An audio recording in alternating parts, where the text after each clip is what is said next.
hagati y'ibyeshongoro byo kwimbisa hamwe no kuramya Ruhanga abiikiriza aba bayoreka okushemerwa kw'amaani ahizoberi obwo barukuza ekiro ky'omuhikiriire Petero hamwe no kutungisa konfirmasiyo.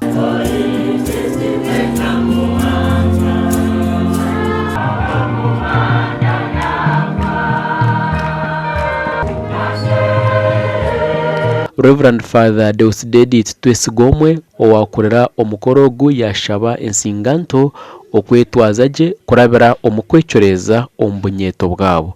Oyine mutima n'oryembwa nawe yodayi agaruka kuzingazinga kugira ati yareba ngo hati wadayinga atakamuti ebirabyo nibyo batashanduye akuba omuntu atine mutima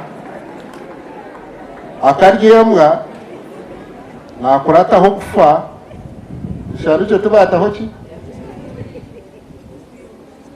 rero hariyo rwa masters ruriyo rw'amani urwo kitiho mwarumanye runo bakwerurukana rwako abantu bakuzigana batamuki ureke tugira ubwenge bashabwa kugira ngo tube abantu b'abacureezi mu kimwe cyona icyo turabe ntukora rero hanga tubase kugira ngo ebituteekateekire kukirira byona bikira. Ekiro kya St Petero omuhikiriire nkijaguzibwa kwezi kwa mukaaga omu mwaka gw'ekereziya. Omuganda makuru abashiija b'abafumbo bashabwa kutwara obujunaanizibwa bw'okufa aha bakazi baabo k'okukira kubasika. Okushaba oku kwahebwayo kuriisirwa kasisi ori omuhabuzi wa president obu aba Fathers Union omu North Kigezi baba nibijuka ekiro kya Petero kandi okushaba oku kwaba ahari Emmanuel Kasido Kinyansano omu Rukungiri.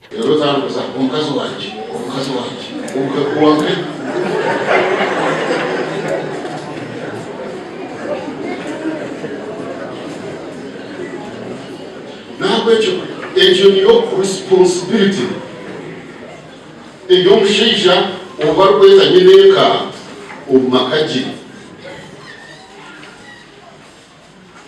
n'omukazi wawe n'omukunda n'omushweka n'omuriisa ari omuteeka tarwegomba. Reverend Eric Mugenzi Ordin wa North Kigezi yayongera yahiga abashiija okufayo munonga okumanya Ruhanga omu magara gaabo. Nanazibwaho amaka gaabo bamanye abaana baabo bakora bamanye eki barikujwara kandi bamanye Ruhanga babegese okushaba n'okwesiga Mukama kandi babe nabo omugasho omu ihanga.